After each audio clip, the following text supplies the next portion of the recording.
Hammaga salom. Bugun moliyaviy stress, ya'ni yoshlardagi moliyaviy stress mavzusini iqtisodchi va psixolog bilan birgalikda yoritamiz dedik. Sababi Yosh kuch jurnalining yaqinda birinchi soni nashrdan chiqdi. Albatta o'qinglar. Unda biz shu mavzuni psixologni o'zi bilan tahliliy material sifatida berganmiz.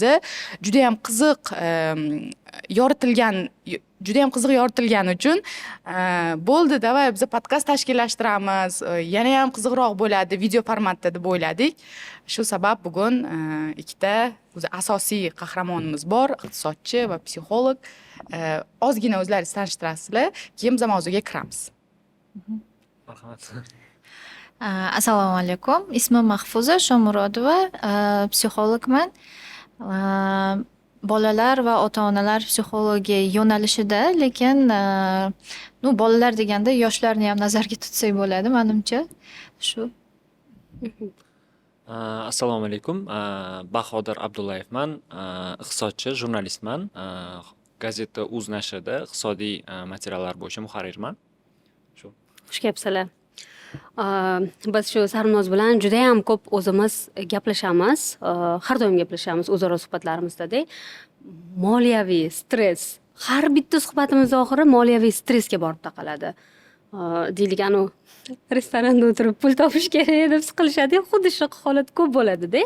Xo'p, o'zi chuqurroq kiradigan bo'lsak, biz shu podkastimizda ham shu mavzuni tanlaganimiz, bu aslida chuqurroq kiradigan bir og'riqli mavzu deb hisobladik.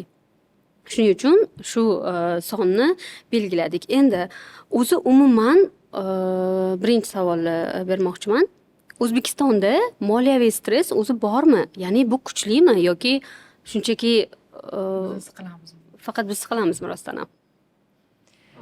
Siz boshlasangiz menimcha yaxshi.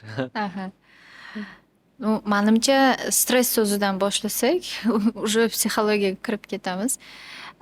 Oxirgi yillarda menimcha o'sha ijtimoiy tarmoqlar sababli deymizmi-da, kuchayishi bor. Endi aynan statistik ma'lumotlarga ega emasman keltirish uchun, lekin bilamanki, mana misol uchun FOMO degan narsa bor-ku. Fear of missing out.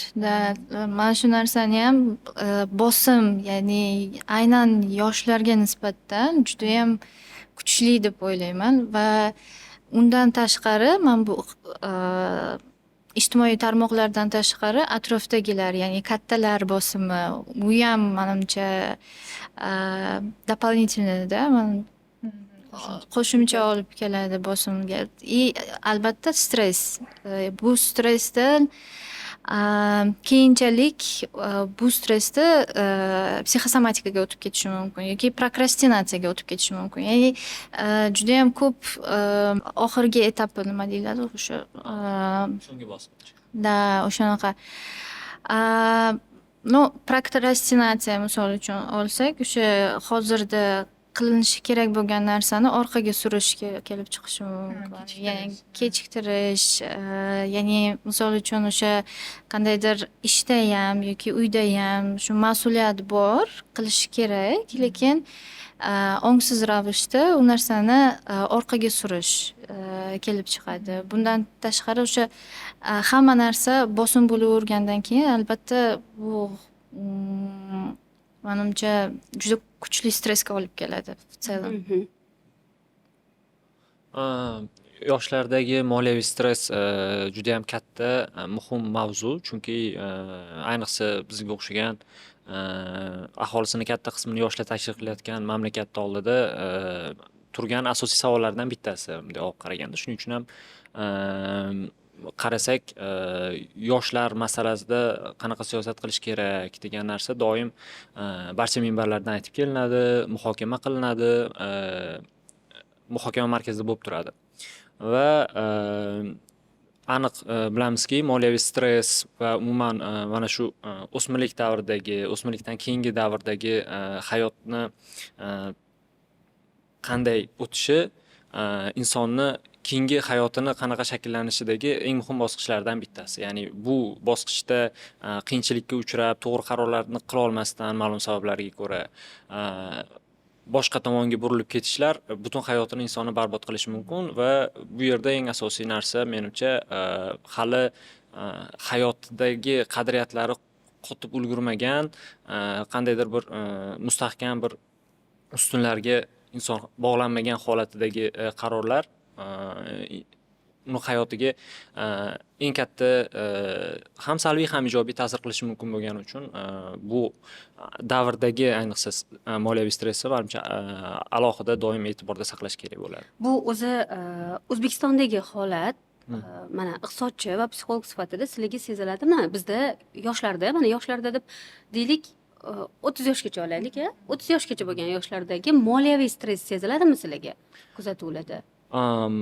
Menga aniq seziladi, chunki men o'zim ham qanaqadir o'sha oqimni ichidaman. Shuning uchun hatto qattiqroq ham sezilishi mumkin, chunki siz qaysidir oqimni ichida tendensiyani kuzatayotgan bo'lsangiz, sizga u narsa og'riqliroq tuyuladi-da. Baribir tashqi kuzatuvchiga aniqroq kartina ko'rinadi. Men bo'rttirishim mumkin hattoki bu narsani va qanchalik kuchli ta'sir qilyapti, qanchalik ko'pchilikni qamrab olyapti bu bosim degan narsa savolga menda aniq javoblar yo'q, lekin bu bo'yicha baribir tadqiqotlar gapirish kerak.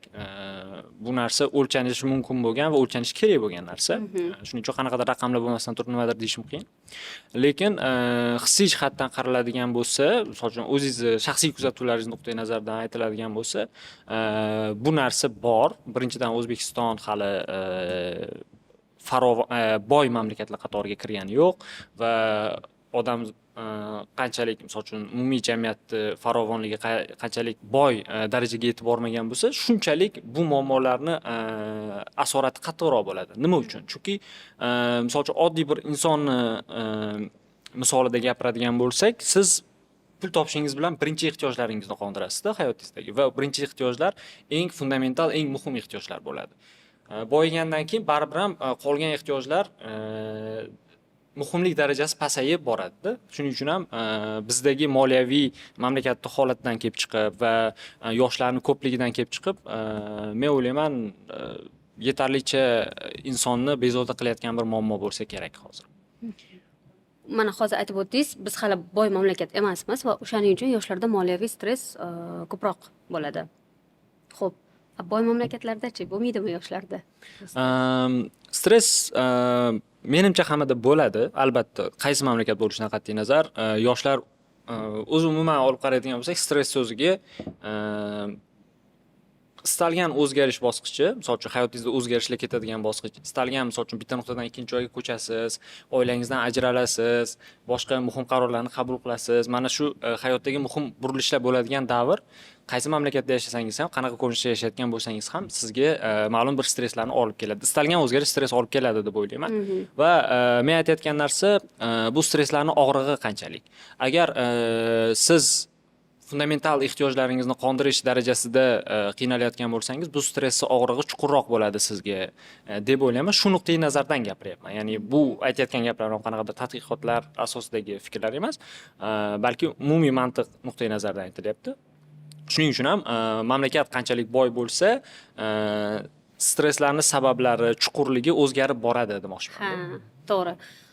Chunki xayolimga keldi-da, masalan, borku iqtisodiy rivojlangan mamlakatlar bor, lekin ularda aynan faqat moliyaviy, qandaydir tabaqaviy stresslar ham bor-da, ularda deylik, tabaqalashgan, hamma teng bir statusga ega bo'lish kerak, statusga yetib olish stresslari bor-da. Bu ham mana shunchaki u yerda bu yerda ko'rgan fikrlarim hech qanday tadqiqotlarga asoslanmagan. Men o'ylayman, ijtimoiy tarmoqlarni oxirgi yilda shu karantindan keyin qanaqadir bu yaqqol sezila boshladi. Balki men shu yoshga yetib kelgandirman-da. Bu ham bo'lishi mumkin. Masalan, muvaffaqiyat, ya'ni siz qandaydir mashina, otangizga mashina olib berdingiz, u 22 yoshimda uy oldim desa g'ashim keladi. Nimaga yoshingni aytasan? Shu yoshingni eshitmay qo'ya qolay deyman. Yo, mana shu, ya'ni muvaffaqiyat shunday narsalar bilan o'lchana boshladi va qandaydir tez boyib ketish istagi paydo bo'lgan va bu ham ya'ni ijtimoiy tarmoqlar ham va mana shu istak ham aslida moliyaviy qanaqadir stressga olib kelsa kerak deb o'ylayman. Savollar Solishtirish. Birinchi uyingizni necha yoshingizda olgansiz? Ya'ni hamma tabiiy men ham solishtiraman masalan. Men hech qachon yashirmayman buni. Solishtirish ham ko'proq pul topishim kerak. Ko'proq bo'lish kerak deyish ham stressga olib kelishi mumkin. Chunki bu yerda menimcha eng asosiy narsa shu yerda va hozirda bo'lmaslik. Ya'ni fikrlar, his-tuyg'ular hammasi yoki kelajak haqida qayg'urish, xavotir yoki o'tmish haqida bo'lishi mumkin-da va menimcha hozirda aksent shunda bo'lishi kerakki, yordam berish uchun avvalambor o'zimizga misol uchunda yoki boshqalarga harakat qilish, qanaqadir texnikalarni qo'llash va shu yerda va hozirda ko'proq bo'lishni mashq qilish. Ya'ni hozir nima bor atrofimda? Okey, menda sog'liq bor. Уже yaxshi-da misol uchun. Qayerda yashashim bor, ota-onam bor, bolalarim bor va hokazo. Mana shu pul qadriyatini o'zgartirish kerak menimcha ozgina boshqaroq qadriyatlarga. Chunki misol uchun bilaman hamma ko'p muammolarni ildizida baribir o'sha pul turadi. Lekin mana shu fikrlashni menimcha hamma ham qancha daromad topsa ham qoniqmaslik hissi bo'lishi mumkin-da. Mana shu qoniqish hissini shu yerda va hozir bo'lish berishi mumkin deb o'ylayman. Mana savolim bor-da, mana. Sarnoz va Bahodirga kelaylik ham 30 yoshga to'lmagan odam sifatida o'zi moliyaviy stressni gaplashyapmiz-ku, bo'limlarga bo'lib olaylik. Mana 30 yoshga to'lmagan odam sifatida sizni moliyaviy qanaqa stresslaringiz bor? Agar ayta olsangiz, bo'limlarga bo'lib aytib bering. Yaxshi savol berdingiz siz lekin. Hozir ko'rmagan ekanman. Faqat xayolimda umumiy narsalar bor-da, lekin aslida chuqur kirib bo'lib ko'rmaganman. Ayni daqiqada menga moliyaviy tomondan stress beradigan bu albatta uy, faqat uy, boshqa hech narsa emas. Bunga xos kelamiz. Ya'ni uyga qanday qilib pul chunki men o'zi pul to'play olmaydigan odamman-da va stress beradigan narsa nimadan siqsamki, men pul to'play olaman va uy ola olaman degan narsa bor menda. Va hozir yo'lini topganman. Давайте, Sarvinoz deyman. Hech narsadan siqmaymiz. Faqatgina biz ko'p pul topish orqali bu narsaga erishamiz deyman.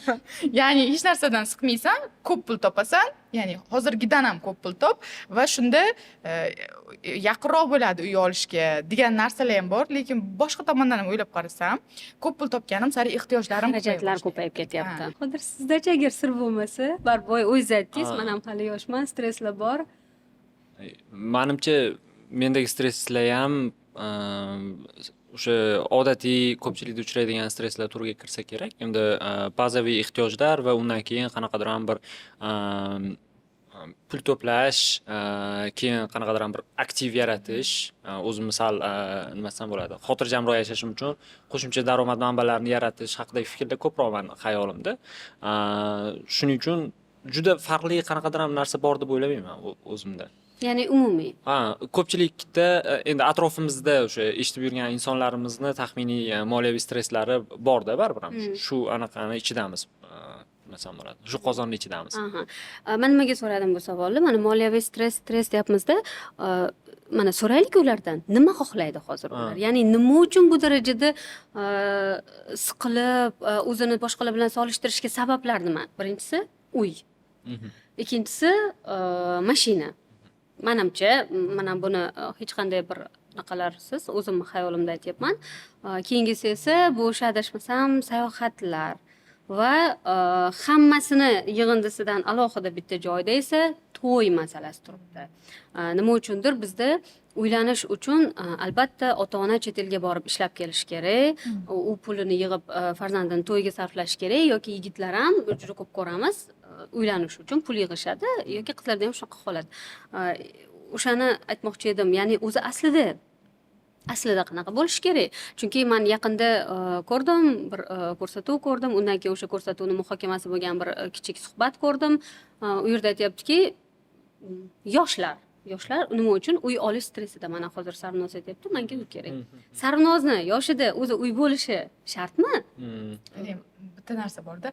Aslida men ham bilmayman, buni menga aytishgan doim. Ha, atrofdagilar. Aslida menga o'sha uy menga kerakmi yo'qmi degan savolga javobim yo'q. Lekin menga doimiy takror ekonom qil, uy ol degan gap eshitganman-ku. Men o'ylaymanki, ha, demak menda bir katta narsa bu uyim bo'lishi kerak ekan degan narsa menga singdirilgan aslida. Xuddiki ijarada yashash yomon. Ha, ijarada yashayman. Necha yildan beri 2009-yildan beri ijarada yashayman. Aslida juda ham menga komfort ijarada yashash. Yaxshi, noliydigan hech narsa yo'q hayotim. Mana shunaqa bir tekis, lekin ijaraga hisoblab berishadi-da darrov. Ijaraga to'layotgan pulingni yig'ib mamnun qilsang, mamnuncha uy olasan, mamnun bo'lasan, shu hamma narsani juftlikka hisoblab berishadi. Men ham o'ylab qolamanki, balki to'g'ri aytyapti bular, rostdan ham uy kerakdir. Lekin aslida kerakmi, kerak emasmi buni bilmayman. Yo'q, mayli, masala shu yoshda hozir mana shu kerakmi? Ya'ni mana butun dunyoda adashmasam, men noto'g'ri fakt aytayotgan bo'lishim mumkin. Butun dunyoda uy sotib olganlar yoshi 35 yosh atrofida ekan va ular ham asosiy qismi uyni ipotekaga sotib olar ekan. Agar sizlar o'tizga to'lmagan bo'lsanglar, hali juda ham oldinglarda vaqt bor. Bu aslida qanaqa hech o'rganib chiqqanmisiz? O'zi 25-30 gacha bo'lgan davrda uy sotib ola olmaslik bu normal. Butun dunyoda menimcha normal. O'zbekistonda ham, qolgan davlatlarda ham normal qaysi ma'noda? Odatda 25-30 ga kirgan aholini katta qismi bu yoshigacha uy sotib ola olmaydi. Hattoki ipotekaga ham uy sotib ola olmaydi. Chunki ipoteka uchun ham ma'lum boshlang'ich badalni kiritish kerak va agar uy hali qurilmagan bo'lsa, parallel ravishda kredit to'lab, ijara to'lab yashash kerak. Ha, bu oddiy jarayon emas. Va men psixologimizga bitta savol bermoqchiman. Qaysi ma'noda? O'zi masalan ehtiyojlarimizni qaraydigan bo'lsak, uydan tashqari fundamental ehtiyojlarimiz, misol uchun kislorod, ovqatlanish, shunaqa narsalarda misol uchun umuman bahs yo'q-ku, to'g'rimi? Hammaga u narsa kerak. Lekin shundan keyingi joyga o'tganda ijarada yashaymizmi, uyda yashaymizmi, mashina olamizmi, sayohat qilamizmi, to'y qilamizmi, hamma tanlovlar bir vaqtning o'zida ham to'g'ri, ham noto'g'ri bo'lishi mumkin. Kim uchundir-da va shu nuqtai nazardan kelib chiqib, kimnidir qattiq tanqid qilmayman bunaqa qarorlar uchun. Agar juda ahmoqona shartlarga rozi bo'lib qilinmagan bo'lsa, aytmoqchi bo'layotganim mana suhbatni boshida FOMO degan narsani ko'tariladi. Biz misol uchun kontent tayyorlash bilan ham shug'ullanganimiz uchun doim shu narsani kuzatamiz. Misol uchun Instagramda, boshqa ijtimoiy tarmoqlardagi umumiy virtual hayotda selection borda, ya'ni nima desam bo'ladi? Tanlov. Hech kim, tanlov bor, kontent yaratayotgan insonning oldida, misol uchun biz odatda yaxshi kunlarimizni ko'rsatamiz ijtimoiy tarmoqlarda, ongli ravishda va yomon kunlarimizni yashirishga harakat qilamiz. Va boshqa tomondan insoniyatni solishtirish uchun qanaqadir ham bir fitratida bor narsa, boshqalar bilan o'zini solishtirish. Va shunaqa vaziyatda bir tomonda kontent yaratuvchi odam turibdi, deylik men qanaqadir ham bir katta narsa oldim yoki boshqacha bir xarid qildimda, uni ijtimoiy tarmoqqa qo'yib o'zimni qanaqadir realizatsiya qilyapman, ya'ni bir menga ham muvaffaqiyatli insonman degan hissiyot kerak qo'yapman. Ikkinchi tomonda bu narsaga hali erishmagan odam turibdi va ular ko'ryapti-da, ular bu narsani ko'rib o'zini muvaffaqiyatsiz his qilyapti. Va virtual muhit shunaqa shakllanyaptiki, mana shu qobiqning ichida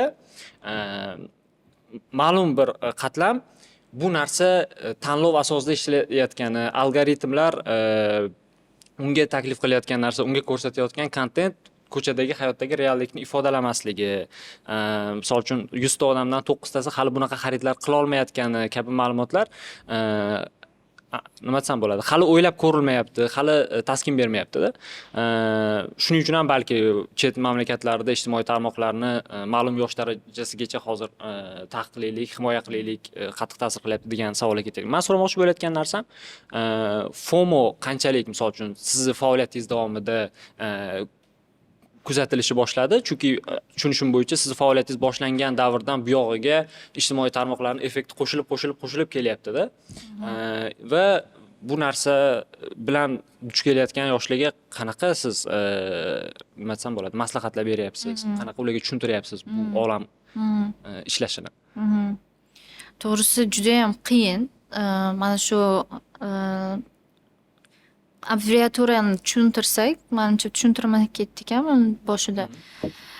Nimadandir qolib ketishdan qo'rquv o'zi deb perevod qilsak shu narsani, FOMOni bu his-tuyg'u nafaqat bolalarda, menimcha kattalarda bizda ham borda. Restoranga ham borishim kerak, podkastga ham borishim kerak, bolalarni ham qayergadir olib chiqishim kerak. Kimnidir storiesida ko'rdim, ana u yoqqa boribdi, men ham borishim kerak-da. Telefonda SMSlar bor, ularga javob berish kerak. Xullas, hamma joyda bo'lish. Va shu bilan birga yelkangizda shunchalik mas'uliyat borda, plus bosim ham qo'shilyapti. Bosim deganda mana shu ijtimoiy tarmoqlardan kelayotgan bosim. Va menimcha birinchi narsa bu resilience deydi, ya'ni barqarorlik hissi, ya'ni Chidamlilik. Chidamlilik. Ya'ni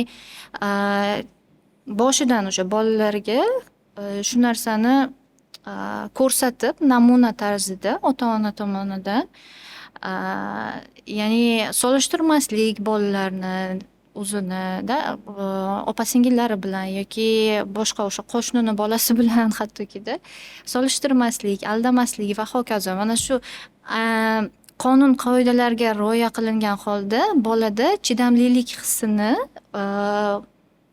singdirish. Mana shu navikni unga o'rgatish, biriktirishda. Menimcha eng asosiysi mana shu va albatta doim shu stressga tushib qolmaslik uchun doimiy ravishda o'zimizdan so'rab turishda. Keyinchi, okey, uy oldim, keyinchi misol uchunda yoki xo'p mashina oldim, dalshi nima bo'ladi? Bu fikr savollar o'zimizga beradigan sama analiz deydi-ku, shu narsa yana bizni hozirga qaytaradi-da. Shunda. Shu rostdan ham yaxshi ishlaydi. Har doim mana shuni olmoqchiman, mana bo'ladi-yu, o'zi nimadir sotib olasiz-da, o'zi bosiladi o'sha.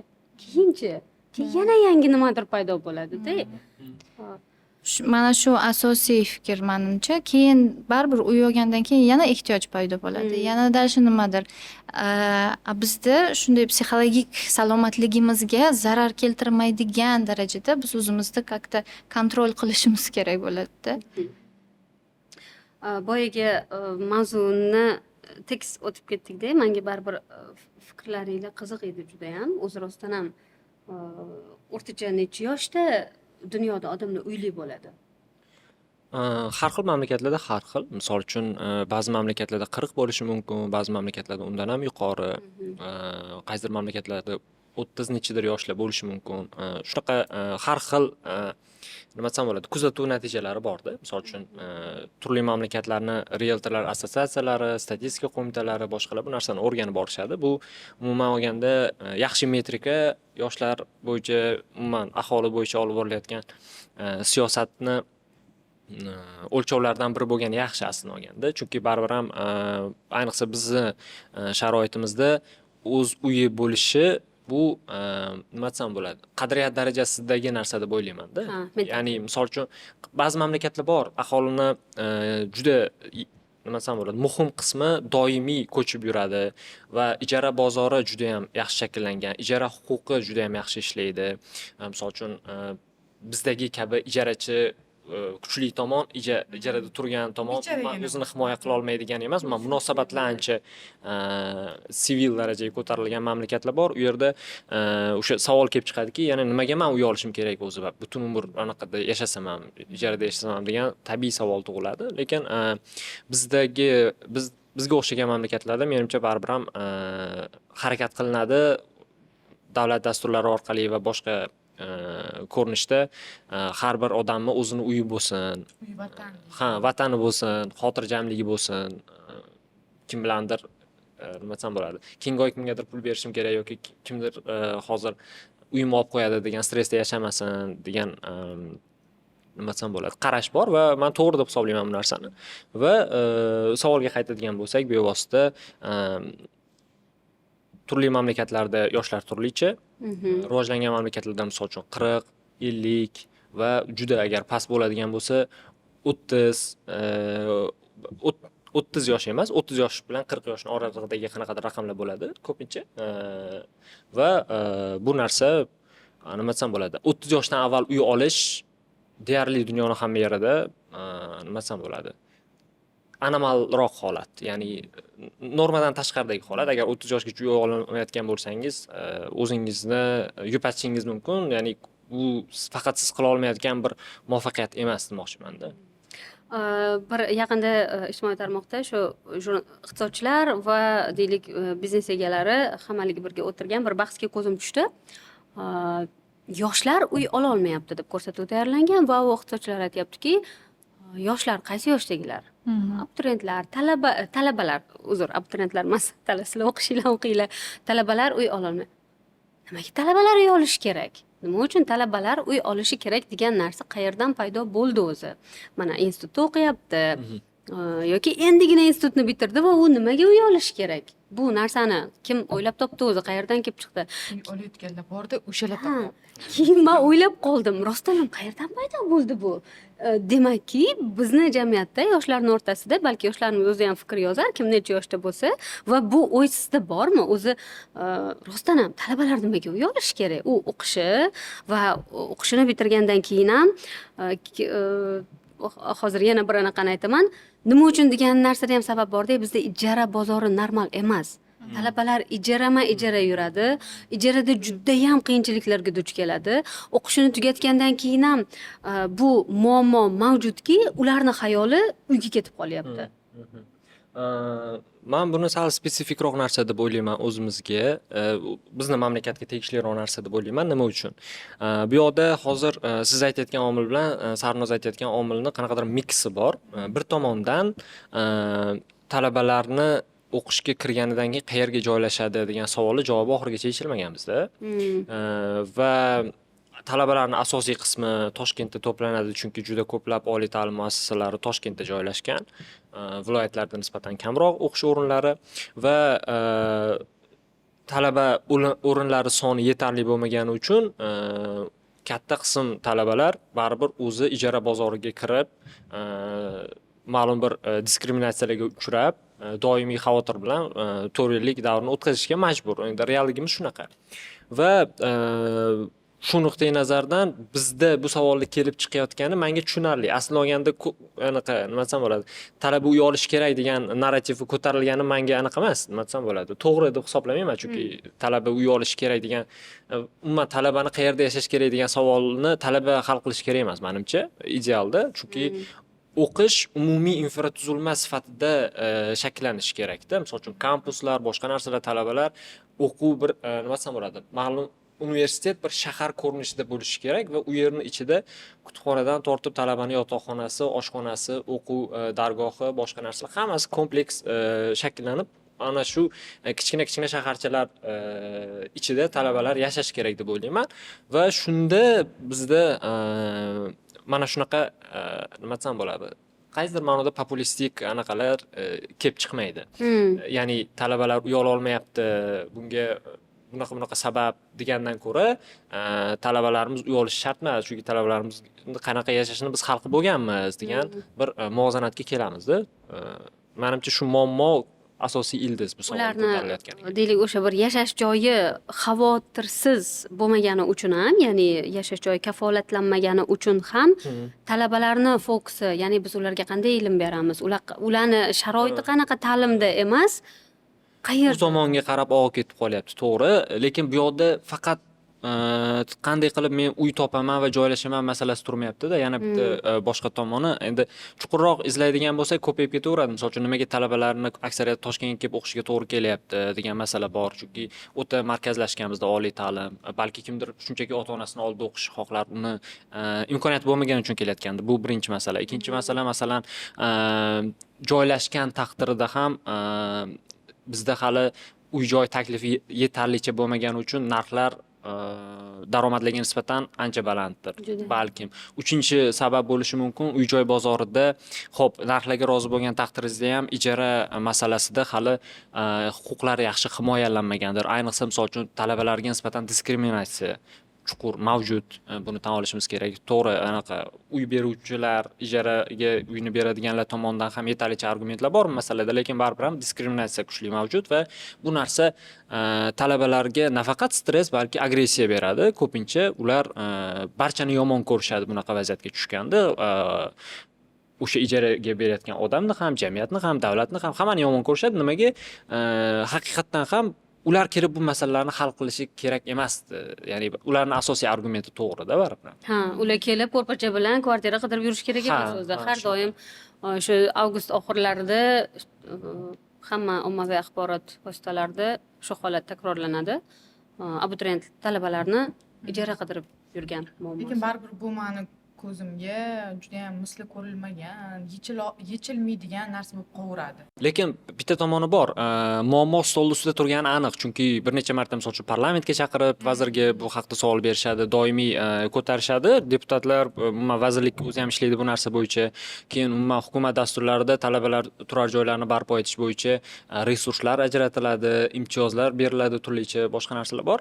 Lekin bu yoqda savol ko'proq ijroga bag'ishlangan, ya'ni bu narsani hal qilish kerak, ha, biz harakat qilishimiz kerak degan qarash to'g'ri, lekin ijro masalasida misol uchun ba'zida ko'ramiz, bizda talabalar o'rinlari yetishmayapti, imtiyoz beramiz, quringlar, mana tadbirkorlar bilan ishlanglar deyilayotgan tomonda, ikkinchi tomonda qaysidir universitetni kampus ko'chirilayotgani, talabalar turar joylari sotilayotgani, boshqa narsalar degan masalalar kelib chiqadi. Shuning uchun ijro bir qo'l qilayotgan ish ikkinchi qo'lga teskari bo'lmasligida asosiy masala. O'sha narsa hal qilinishi kerak deb o'ylayman va azaldan ham, misol uchun, bu endi hozirgi hukumatimiz bilan bog'liq bo'lmasligi mumkin, lekin azaldan ham masalan SSR davrida qolgan ma'lum bir katta bazadagi talabalar turar joylarini hozir misol uchun OLX e'lonlarida ko'rishingiz mumkin-da, sotib olish mumkin bemalol. O'ta kichkina kvadratli kvartiralarni ko'rsangiz, ular qachondir ham talabalar turar joyi sifatida qurilgan, lekin hozir qanaqadir ham yo'l bilan bozorga chiqib ketganini ko'rishingiz mumkin. Shunaqa muammolar bor demoqchiman, lekin kun tartibida turgani aniq bu masala.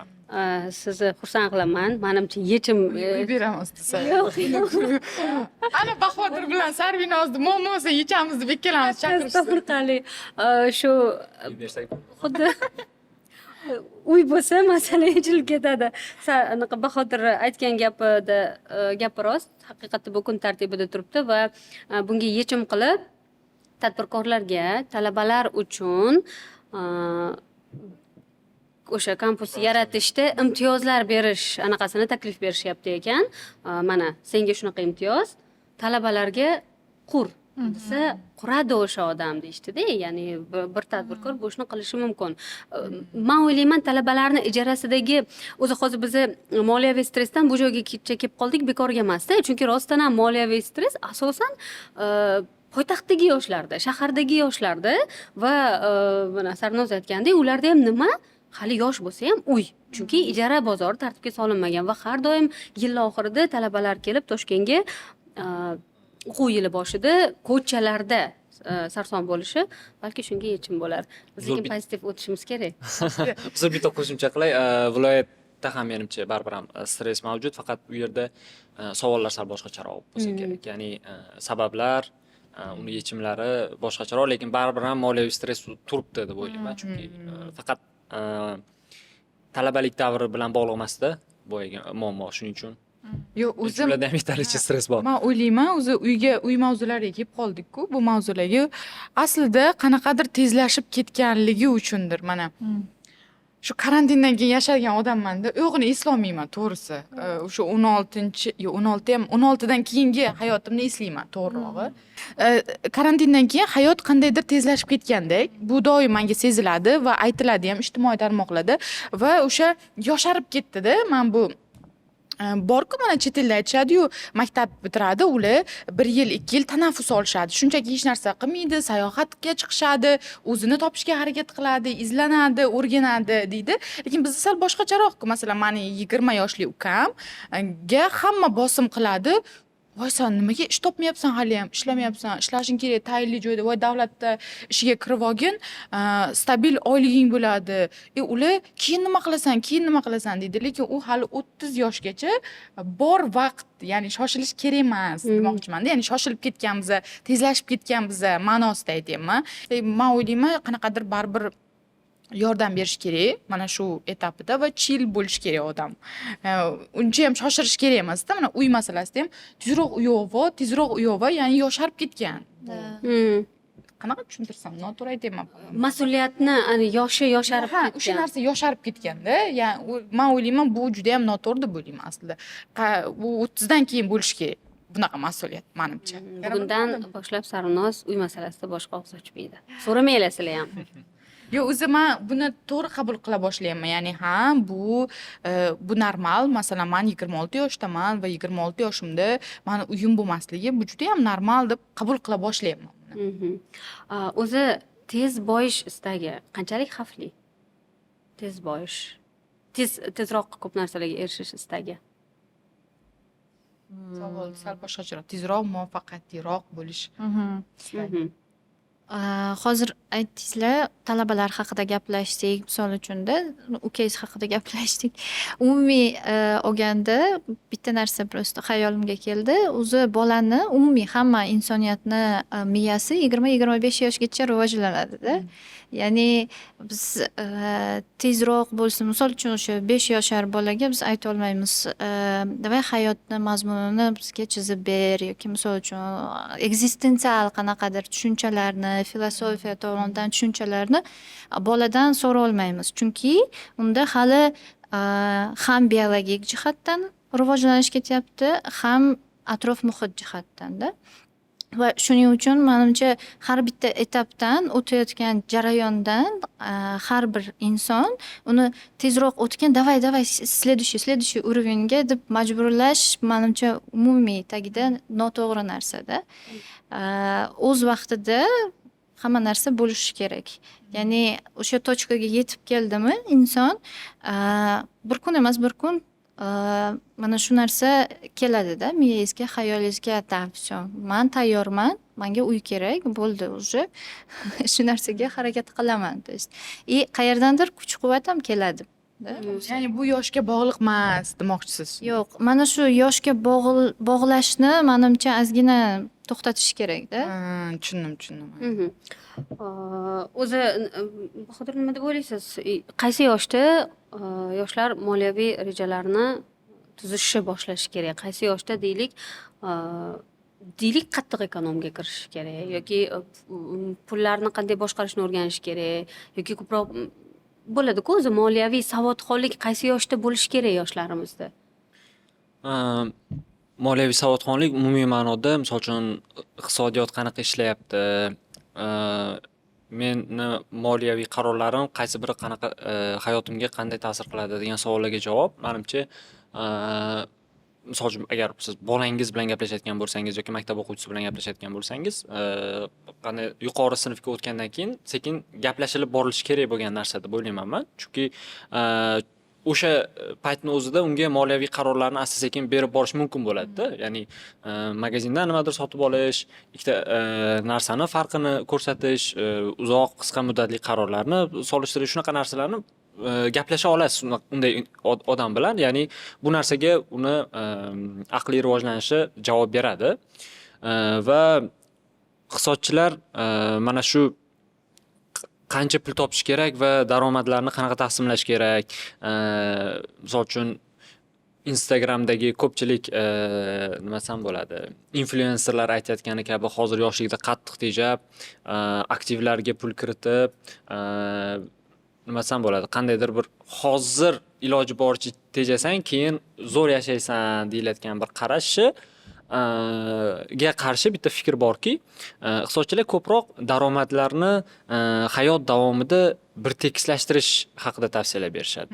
Ya'ni masalan siz hayotingizni bitta qismidagi daromadlarni nima desam, xarajatlarni qisib, ikkinchi tomonda kattalashtirishingiz foydali degan fikrga qo'shilishmaydi. Nima uchun? Chunki siz bu yerda daromadlaringizni kamaytirishga, xarajatlaringizni kamaytirishga harakat qilib, o'zingizni potensialingiz uchun zarur bo'lgan xarajatlardan kechib yuborayotgan bo'lishingiz mumkin-da. Va bu narsa agar kamaytirmaganingizda kelajakdagi qaytimi ancha ko'proq bo'lishi mumkin edi degan masala turadi bu yoqda. Masalan, sizga bugun qanaqadir bir kompyuter kerak va daromadingiz 5 million, kompyuter olsangiz, u daromadingiz tasavvur qilaylik 3 yildan keyin yoki keyingi yilga 10 million bo'ladi. Bilmadim, qanaqadir kompyuter olasiz, kurs o'qiysiz, boshqa narsa qilasiz va butun umringiz davomidagi daromadlaringiz oshadi. Bu qarorni qilish kerakmi, qilish kerak emasmi? Menimcha qilish kerak. Chunki qanaqadir investitsiya sizga sarflangan pulingizdan ko'ra ko'proq daromad keltirayotgan bo'lsa va uzoq muddatli daromad keltirayotgan bo'lsa, bu o'z-o'zidan bugungi qilgan xarajatingiz keyingi xarajatingizni keyingi daromadlaringizni kamaytirmaydi, ko'paytiradi qaytanga. Va shu narsani to'g'ri tushunish kerak. Misol uchun, davlat miqyosida qaraydigan bo'lsak ham, ba'zida mamlakatlar qarz oladi, to'g'rimi? Nima uchun qarz olishadi degan savolga javob beradigan bo'lsak, iqtisodiy o'sish potensialini ushlash uchun qarz olishadi-da. Ya'ni yaxshi niyatda olingan qarz sizni bugun potensialingiz nima desam bo'ladi, 100% dan kamroqqa ishlashidan qo'rquv natijasida qilinadi. Ya'ni masalan siz bugun nima qilsak biz butun tezligimiz bilan oldinga qarab yuramiz, butun imkoniyatlarimizni ishga sola olamiz degan savolga javoban balki hozir siz ko'proq xarajat qilishingiz kerakdir. Shu nuqtai nazardan shu Instagramdagi influenserlar boshqalarni bu maslahatlarga javoban bu tomondagi qarashni ham ko'rib chiqishni men tavsiya qilgan bo'lardim. Ya'ni har doim ham xarajatlarni kamaytirish daromadlarni oshirmaydi kelajakda. Ba'zida xarajatlarni kamaytirish daromadlarni ham kelajakda kamaytirishi mumkin agar u yaxshi investitsiya, yaxshi qarorlardan sizni to'xtatayotgan bo'lsa. O'zi Instagramdagi ijtimoiy tarmoqlardagi motivatorlarni eshitayotganda ehtiyot bo'lish kerak. Endi ularga gapirayotganda ehtiyot bo'linglar deyishdan foydasi yo'q. Ular kontent uchun qiladi bu narsani, lekin haqiqatda aynan o'sha filtr qilishni o'rganish kerak. Hozir juda ham zo'r narsa aytdingiz, chunki mana oddiy narsalar borda. Sog'liqdan tejaydiganlar, Ovqatdan tejaydiganlar men hech qachon tushunmaganman. Sog'lom ovqat o'rniga sport masalanda yoki o'sha aytganingizdek til kurslari hammasidan ekonom qilishni o'rniga men juda ham bir yaxshi anaqalar ko'rganman-da. Birinchi o'rinda degan, ayniqsa bizda mehmonni kutish qadriyati bor-ku, birinchi o'rinda uxlaydigan yotoq joyingizni qiling degan. To'g'rilang, yaxshi matras oling, yaxshi uy qanaqasi oling, yaxshi yostiq oling. Lekin rostdan ham kulgili tuyulishi mumkin. Shu narsalarga e'tibor bermaydi ko'pchilik, rostdan ham deylik. Yaxshi mehmonxona qilish mumkin, yaxshi o'zi uchun yotoq joy tayyorlamaydi, yaxshi matras, yaxshi yostiq, yaxshi deylik choyshablar, juda ham maishiy narsalar haqida gapiryapmiz, lekin bu narsalar xuddi Bahodir aytganidek, sizni keyingi daromadlar, yaxshi uyqu, yaxshi fikrlash, deylik boshqa endi uyqu men gapirmasligim kerak uyqu masalasida. Psixologik tomoni ham bor. O'sha boshida aytdik-ku, sayohatlar misol uchunda, o'shandan ko'pchilik tejaydi. Lekin aslida o'sha metafora orqali agar qarasak, samolyotda uchishda turbulentностьdan oldin aytishadi-ku, kislorodnoy maska. Mana shu sayohat ham misol uchun kimgadir kislorodnoy maska bo'lishi mumkin-da. Qandaydir somatik yoki qandaydir kasalliklarni oldini olgan bo'lishi mumkin. Misol uchun o'sha psixologik salomatligingizga agar sizga yordam beradigan narsa bo'lsa, почему бы нет-da.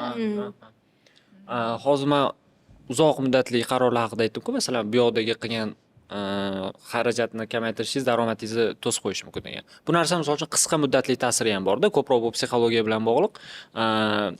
Stressda, moliyaviy qiyinchiliklarda, deylik siz nima desam bo'ladi? Iqtisodda aytishadi, remenni qattiq tortish deyishadi. Mana shunaqa rejimda yashash sizni kognitiv qobiliyatlaringizni ham bloklashi mumkin-da. Ya'ni qisqa muddatda ham ishingizni samaradorligini tushirib yuborishi mumkin. Va men o'ylayman, inson baribir o'zini tanasiga, umuman o'ziga nisbatan asosiy qiymat yaratadigan, boqadigan va kelajakda ham o'sha daromadga ega bo'lish kerak bo'lgan bir organizm sifatida qarash kerak va buni qurbon qilish evaziga ertaga hayot yaxshiroq bo'ladi degan nimani tanqidiy ko'rib chiqish kerak deb o'ylayman. Samoanaliz bo'lishi kerak. O'zini kuzatib. Man anaqa gapingizni oldim. Balki bu anaqa psixologiyadir. Man tejash haqida o'ylasam, asabiylashaman doim. Ya'ni bir kun nimanidir tejashim mumkin. Eshitaman-ku, do'stlarim aytadi, mana biza ovqatga mana bunaqa tejaymiz deb aytishadi. Men hate qilaman ovqatga tejaydiganlarni yoki nimadir o'sha tejamkorligi haqida aytib maslahat berganda men amal qilishga harakat qilaman-da. Bir kun qani shuni sinab ko'raychi deyman. Lekin o'sha kuni qattiq stressim o'tadi, asabiylashaman, xo'rligim keladi, har xil hissiyotlarni yashab o'taman-da. Keyin o'ylaymanki, yo'q, yaxshisi men ko'proq pul topish haqida o'ylashim o'z stresslarimga qaraganda kamroq stressda. Ya'ni ko'proq proyekt oliy, nimadir qilay, naborot bu ko'proq yaxshiroq men uchun, qulayroq, yaxshi o'zimni his qilaman deyman. Lekin o'sha menga har doim stress bo'lgani bu aslida tejash haqida o'ylash. Tejash. Mana shu narsada shu tejash tomonidan ham bitta yaxshi argument aytib ketsak to'g'ri bo'ladi deb o'ylayman. Ikki xil tejash bor-da. Misol uchun, birinchisi bazaviy ehtiyojlardan tejash. Bu yaxshi oqibatlarga olib kelmaydi deb hisoblayman men ham 100%. Misol uchun, yaxshi ovqatlanmaslik, kam ovqatlanish yoki boshqa narsalar. Ikkinchi tejash bu impulsiv xaridlardan tejash. Misol uchun, siz sog'lom ovqatlanmoqchisiz, Toshkentda chiqib 50 ming so'm.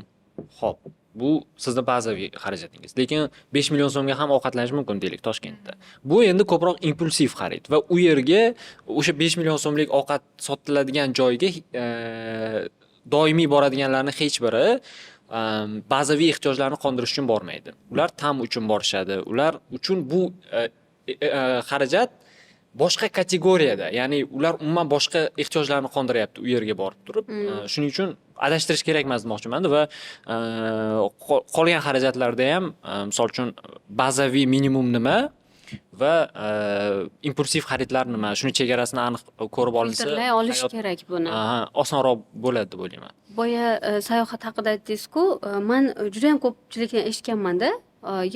Deylik, biznesmenlardan yoki bir O'zbekistonga yangicha narsa olib kirgan odamlardan hammasi sayohatda ko'rgan buni. Endi qanaqa sayohat? Borib faqat plyajda dam olib kelish emas, mana mamlakat sayohat qilish. Deylik, qaysidir mamlakatda o'shani ko'rgan, mana bunaqa narsa bor ekan, nimaga bizda yo'q?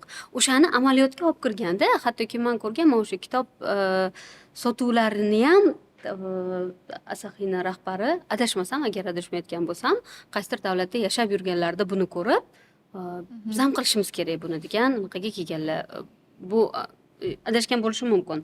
Lekin men juda ko'p bizneslarda mana shunaqani ko'rganman. Masalan, onlayn bozorlar bizdagi. Bularni ham chet elda o'qib, chet elda ishlab yoki yashab, sayohatga borib kelganlar olib kirgan. Qurilishdagi qandaydir oddiy bizdagi inson yashash sharoitini yengillashtiradigan narsalar ham chet elda ishlab kelgan o'zimizning vatandoshlarimiz orqali ba'zi narsalar kashf qilinganda, biz mana bu davlatda ishlaganmiz, ular uyni mana shunaqa qurar ekan va bu qulay ekan degan narsa. Shuning uchun men shu fikringizga qo'shilaman, sayohatga chiqish kerak. Ammo o'sha plyajda yotish ham menimcha bu yaxshi buni qoralamadi. Yo'q, unga emas. O'sha ham qandaydir yangi fikrlar, loyihalar sizga olib kelishi mumkin. Как будто второе дыхание deydi-ku.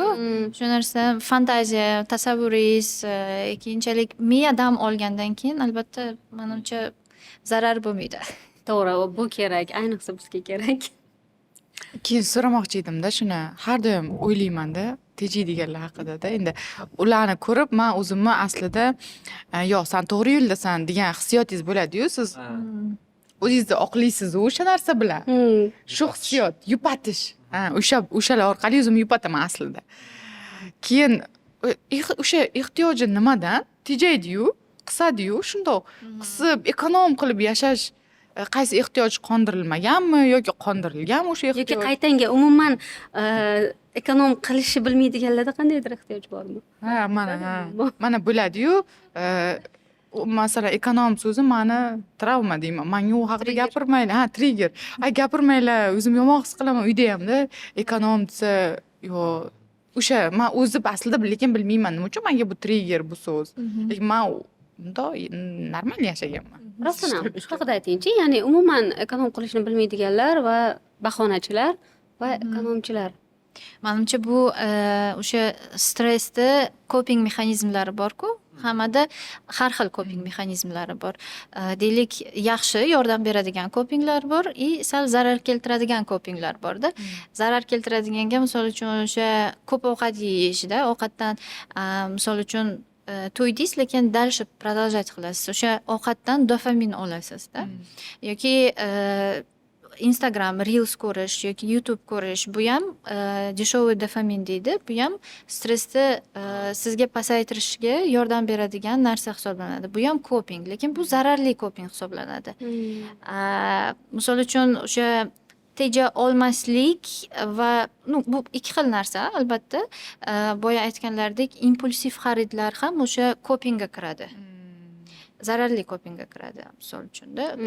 Shpagallizm, tam shunaqa Dopamin olishadi-da bundan ham. dopamin olishadi va shu orqali stressni уровенini kamaytirishadi. Buni o'rniga biz samoanaliz qildik, okey, bildik, что biz bu coping biz uchun zararli, uni boshqa narsaga o'zgartirishga harakat qilishimiz kerak. Foydalirog'iga. O'zi odamzodni ko'p bilimlari nima to'g'ri emas, nima noto'g'ri degan narsani asosida yig'ilganda. Masalan, nima ichsak to'g'ri degan savol g'alati. Lekin misol uchun benzin ichma degan aniqi to'g'ri, aniq. Uni aniq to'g'riligini bilamiz, chunki ichsak o'lamiz, qo'pol qilib aytganda degan javobimiz bor-da bizda.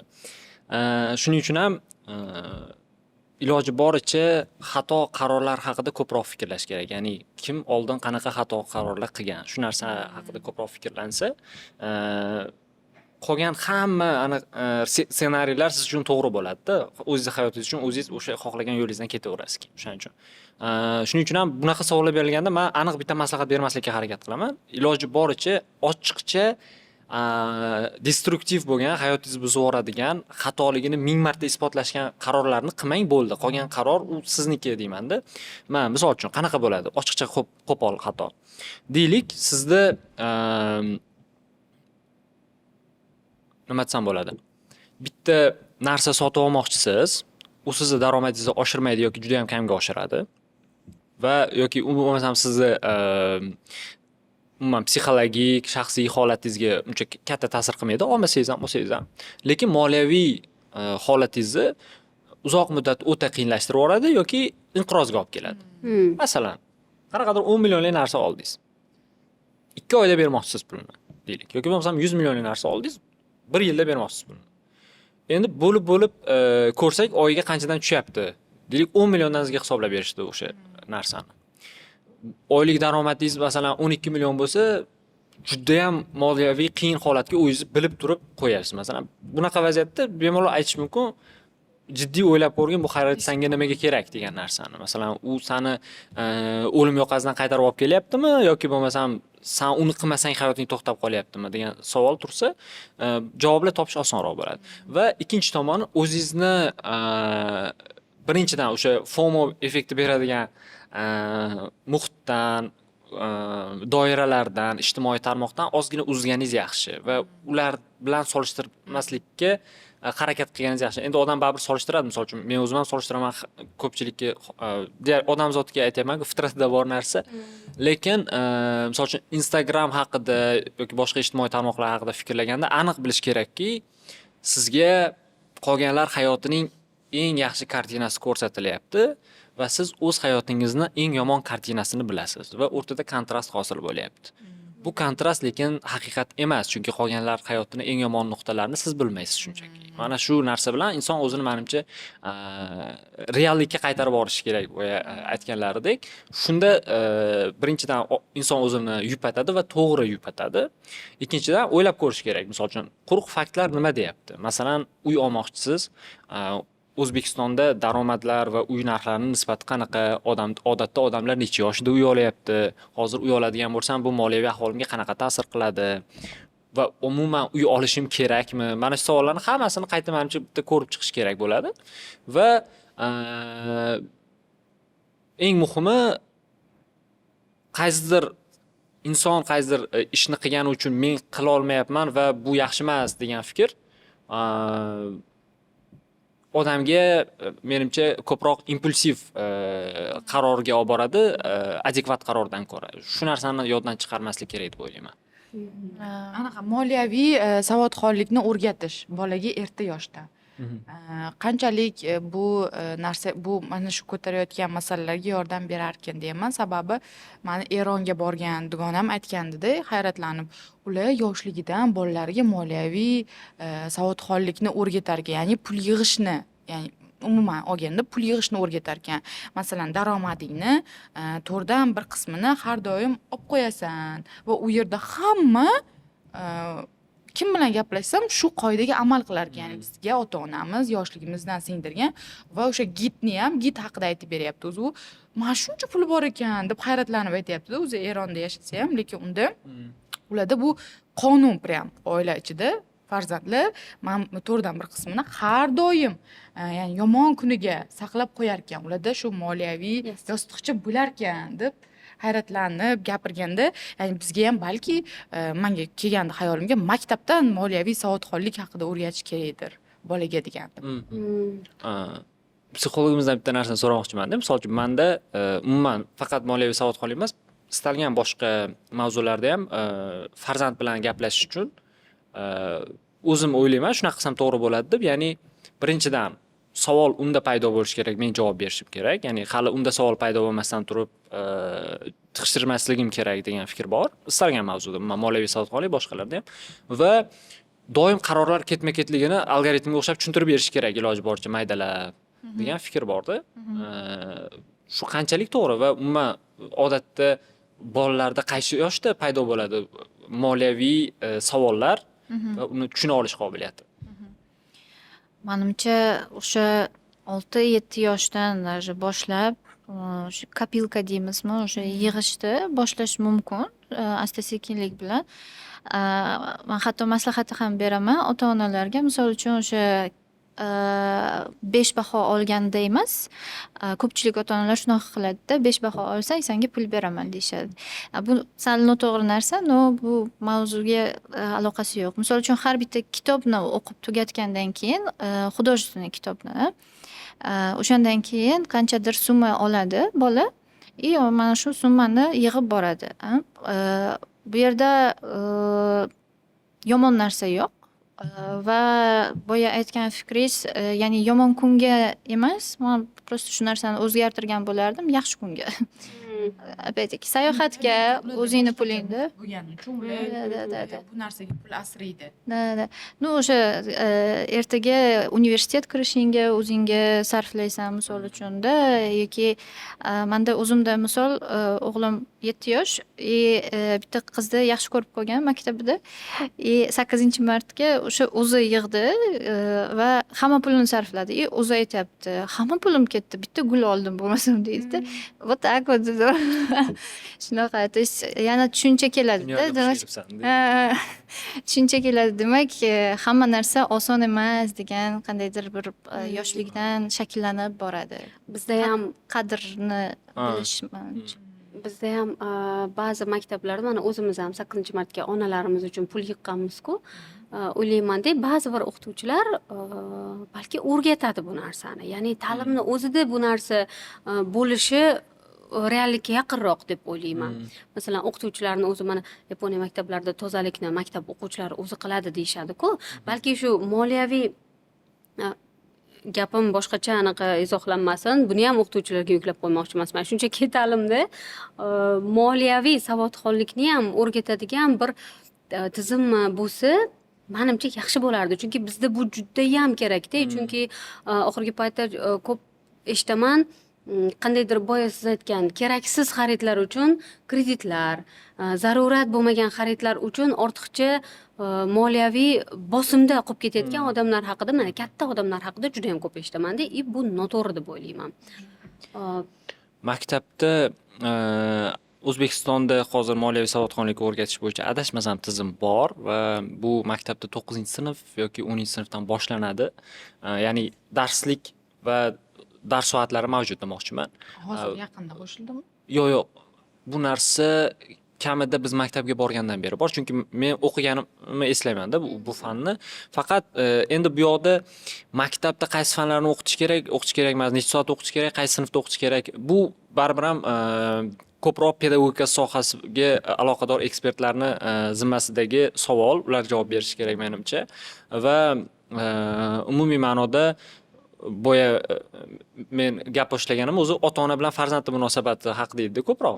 Ya'ni baribir ham moliyaviy qarorlarning ko'pi oilani ichida shakllanadi va moliyani baribir inson oilani ichida tushunishi boshlaydi. Misol uchun ko'pincha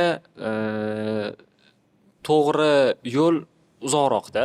Ya'ni masalan farzandga pulim yo'q degan qisqa javobni berib o'tib ketish noto'g'ri, lekin oson. U bilan gaplashish, o'tirish, tushuntirish, pul nima, resurslar nima, iqtisodiyot qanaqa ishlaydi. Birinchidan bilish kerak, ikkinchidan hafsala qilish kerak bu narsa uchun deb o'ylayman. Endi men hozir hali farzandi yo'q inson sifatida aqllilik qilayotgan bo'lishim mumkin. Hali 3 ta farzandimiz bo'lsa, keyin ko'ramiz deyotgan bo'lishim mumkin, kimdir ko'rib, lekin baribir ham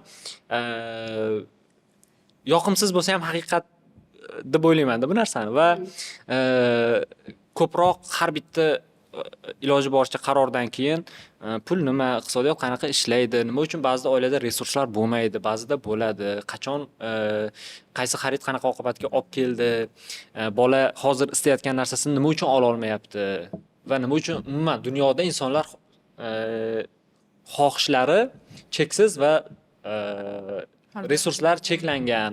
Umuman iqtisodiyotda umumiy oltin fundamenti qanaqa tuzilgan, shunaqa narsalar haqida asta-sekin unda ehtiyoj paydo bo'lgandan keyin gaplashib ketaverish kerak deb o'ylayman-da, ota-ona darajasida. Buning uchun ota-onada bo'lish kerak moliyaviy. Albatta, bilmagan narsasini odam o'rgata olmaydi. Hech bo'lmaganda men o'ylayman, pul bilan munosabat qilishni o'rgatish mumkin. Ya'ni kichkina masalan bolaga bozorga borganda pulni qo'lga berib, "Davay, hozir biz san bilan 2 kilogramm kartoshka sotib olamiz." Mana shunday narsalarni qilish mumkin. Ota-ona qilsa bo'ladi. Yoki o'yinchoq olaman deb magazinga borganda, misol uchun shu o'yinchoq hozir kerakmi yoki yo'qmi? Mana shu savollarni ham berib, hozir mana shu o'yinchoqni olamiz, okey, pulimiz keyin qolmaydi. Ну, keyingi o'yinchoqqa hozir yig'ayotgan pulingni hammasi ketadi. Kattaroq undan ham misol uchun samokat olmoqchi bo'lsang, yana qaytadan boshlashga to'g'ri keladi. Rozimisan shu narsaga? Misol uchun-da, shu misol tariqasida shunchaki tushuntirib, siz aytgandek sindirib borish kerak. 18 yoshlardan va deylik 25 yoshgacha bo'lgan yoshlarga nima maslahat bergan bo'lardinglar? Moliyaviy deylik Bosim bo'lmasligi uchun. o'zi umuman moliyaviy maslahatda. Mana u 18 yosh, u 25 yoshda deylik, hali shoshma. Avval buni qil, u ham olasan, buni ham qilasan degan qandaydir maslahatlar. Boya Bahodir juda ham chiroyli narsa aytdi. Ya'ni siz uni hayotini faqat eng ideal variantini ko'ryapsiz, o'zingizni esa faqatgina qora nuqtalarni ko'ryapsiz. Bu yerda anaqani topish kerak, balansni topish kerak edi. Mana shunga o'xshagan qanaqa maslahat bergan bo'lardinglar? O'zi umuman 25 yoshgacha bo'lgan, mana shu atrofdagi yoshlarga. Shu menimcha o'z-o'ziga g'amxo'rlikni oshirish birinchi navbatda, vaqtida yo'q deya olish, nafaqat atrofdagilarga, o'zingizga ham, misol uchun-da, to'xtashni bilish, stopni bilishda. Mindfulness degan bir texnika bor. O'shani qo'llab tursa, misol uchun o'sha solishtirishlar yoki zararli coping mexanizmlarni uровнini pasaytirishga yordam beradi. Juda ko'p anaqada videolar bor YouTube'da, mindfulness deb yozsa, misol uchun podrяд chiqib keladi. Bu yerda yozib qo'yamiz. Fikrlariga qo'shilaman. Ya'ni har bitta qarorni qilishdan oldin odam o'ziga nima desam bo'ladi? Voz kecha olish qobiliyatini ham ozgina sinab ko'rib, shuni chiniqtirib borish kerak-da baribir ham. Hamma narsaga nima desam ekan? Masalan, tormoz degan so'z bizda negativ kontekstda ishlaydi-ku doim. Lekin tormoz yomon narsa emas-da, bunday o'ylab qaraganda. To'xtay olish. Pauza. To'xtash bu yomon narsa emas, voz kechish bu yomon narsa emas va bir marta to'xtab olib, boshni ko'tarib nafas rostlab fikrlab olish ko'pincha odamni qarorlarini tiniqlashtiradi, yomonlashtirmaydi. Shuning uchun ham men shoshmaslikni, xotirjamroq bo'lishni tavsiya qilgan bo'lardim men ham.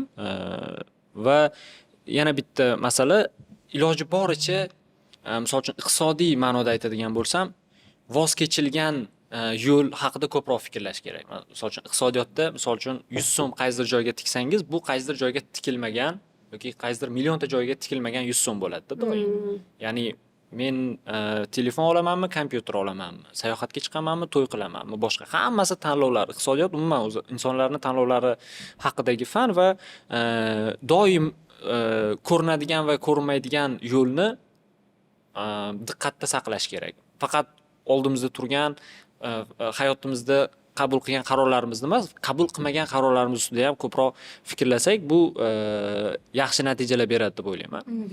Misol uchun, qachondir siz qayergadir bormadingiz, nimanidir sotib olmadingiz yoki kimgadir qanaqa yordamni berdingiz yoki bermadingiz. Har bitta qilgan tanlovimizning ortida qolib ketgan millionlab qilinmagan tanlovlar bor. Ular haqida ham fikrlashni unutmaslik kerak va ko'rinmaydigan narsalar haqida, abstrakt narsalar haqida ham fikrlash kerak va bu foydali, zerikarli bo'lsa. Moliyaviy erkinlik deganda nimani tushunasizlar o'zingizlar? Men moliyaviy erkinlik deganda xarajatlarni daromadlardan nima desam bo'ladi? Qanaqadir nuqtada oshira olish deb tushunaman-da. Ya'ni siz qanchadir daromad qilyapsiz va xarajatlaringiz o'sha nuqtadan ozgina pastroqda. Ha, ya'ni daromadni oshira olish. Ha, teng ham emas, ko'p ham emas, ozgina pastroqda.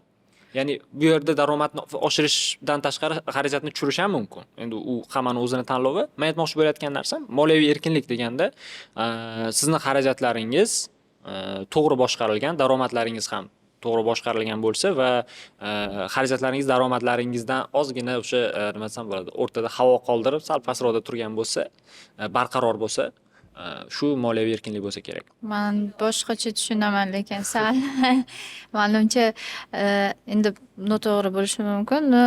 Erkinlik deganda o'zingizning finansingizni, o'zingizning daromadingizni o'zingiz boshqarishingiz deb o'ylayman. Ya'ni hamma daromad kelingan pullar faqat sizniki deb o'ylayman-da.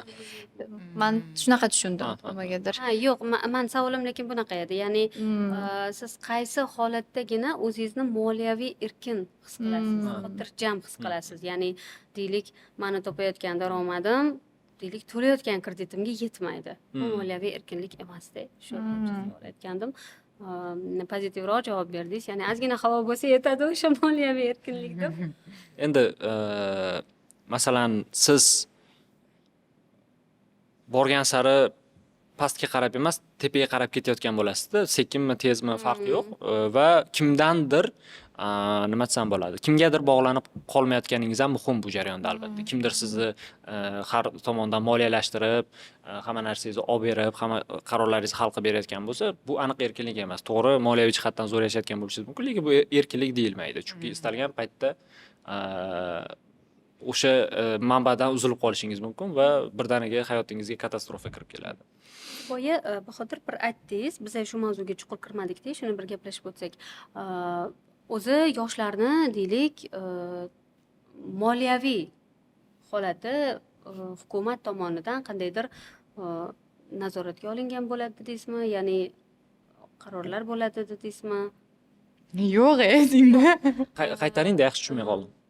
O'zi har doim kun tartibida turadi hukumat tomonidan yoshlarni moliyaviy stress masalasimi? Ha, hukumatda kun tartibida bu masala bor dedim, chunki baribir ham boya aytganimdek, yoshlar aholining katta qismi, yoshlar saylovchilarning sezilarli katta qismi. Yoshlar umuman olganda mamlakat iqtisodiyotida juda muhim bir qatlam va shuning uchun ham ularni moliyaviy stressdan himoya qilish, ularni potensialini iloji boricha maksimal darajada foydalanishga harakat qilish degan narsa doimiy hukumat kun tartibida turadi, chunki bu iqtisodiy o'sishni ham asoslaridan bittasida. Ya'ni agar biz bugun yoshlarimiz nima desak bo'ladi, 100 so'm maktab qurishga sarflasak va yoshlarimiz xotirjam bu yerda ta'lim olsa, ertaga hammasi joyida bo'lgandan keyin ular mehnat bozoriga kirgandan keyin bizga bu 100 so'mni nima desam bo'ladi, jamiyat uchun ham, o'zi uchun ham juda katta qiymat bilan qaytaradi, chunki potensialidan foydalangan bo'ladi. Agar bu xarajatni qilib bera olmasak,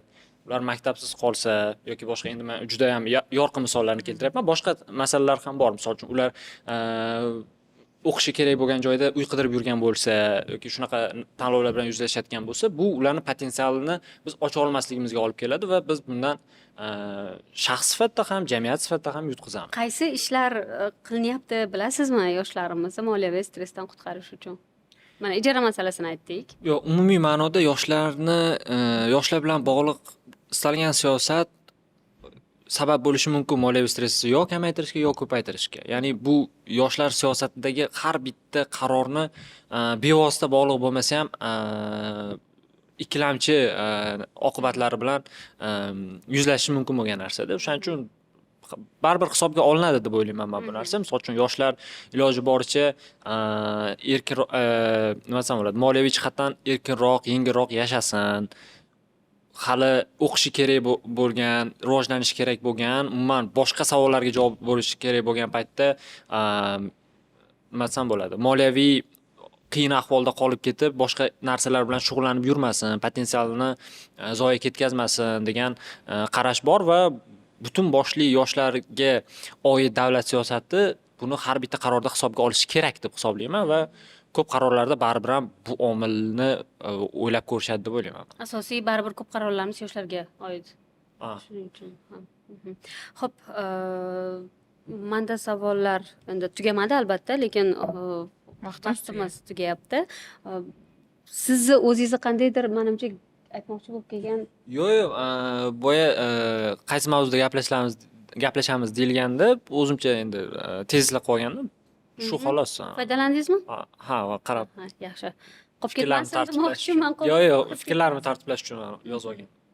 Nima qolib ketdi? Nimani gaplashmadik? Juda ham ko'p va mix bo'lib ketdi, ko'p mavzular. Yaxshi bo'ladi deb o'ylaysiz. Albatta. Ko'rdik-ku qanaqa holatlarni. Shuning uchun bundan xavotirim yo'q. Agar sizda qanaqadir? Yo'q, judayam suhbat zo'r bo'ldi. O'zim uchun ham yangi ma'lumotlar ko'p bo'ldi, oldim. Va manfaatli bo'lsa, menimcha judayam yaxshi bo'ladi. Yoqdimi? Yoqdi, Muhimi albatta. bizni mehmonga yoqsa. Yoqdi. Bahodir sizcha? Yo'q, menimcha ham juda ham yaxshi aktual mavzuda gaplashdik, aktual savollar ustida gaplashdik va kimdir agar ko'rayotgan bo'lsa va u nima desam bo'ladi, ijtimoiy tarmoq ta'sirida yoki boshqa qanaqadir ham bir muhitni ta'sirida tushkunroq kayfiyatda bo'lsa va bu podkastni ko'rgandan keyin ozgina o'ziga qanaqadir ham bir yupatuvchi argumentlar topa olgan bo'lsa, xursand bo'lardim. Foydamiz tegadi deb o'ylayman shu ma'noda. Bahodir, boshqa suhbatlarni ham ko'ringlar, tavsiya qilaman. Juda ham yaxshi moliyaviy savodxonlik haqida ko'p gapiramiz-ku. O'zi umuman iqtisodga agar kim qiziqsa, ko'rsanglar bo'ladi. Men iqtisodchi jurnalist shaxs sifatida nima deydi, muxlisimman Bahodirni, suhbatlarini ko'p ko'raman. Qandaydir gapinglar qolgan bo'lsa, Yo'q. Hamma ketishga taraddud. Uyga borishim kerak deyapti. umid qilamizki yaxshi bo'ldi. O'zi umuman sizlarga katta rahmat, chunki mana shu deylik bizani birinchi sonimizga qo'llab-quvvatlab kelishni o'zi, chunki kelinglar ham juda ham yaxshi mutaxassislar-da. Men o'shani aytmoqchiman, shu qo'llab-quvvatlab kelganinglar uchun sizlarga katta rahmat. Taklif uchun rahmat. Do'stlar, yoshlar, sizlarga rahmat. Ko'rganinglar uchun oxirigacha fikringlarni izohda yozsanglar, biz juda ham xursand bo'lamiz. Albatta fikrlar yoki qandaydir yana savolinglar qolgan bo'lsa, ularni ham yozinglar. Biz keyingi suhbatlarimiz ham faqat yoshlar haqida bo'ladi. Ko'proq o'shaning uchun ulardan albatta foydalanamiz. Hammaga rahmat. Sizlarga ham rahmat. Sog' bo'linglar. Manzuraga rahmat, tashkil qildi. Manzura, men nima deyman, ijobiy fikrlar yozinglar. Heytlar o'chirib tashlayman lekin. Hammaga rahmat. Hammaga rahmat.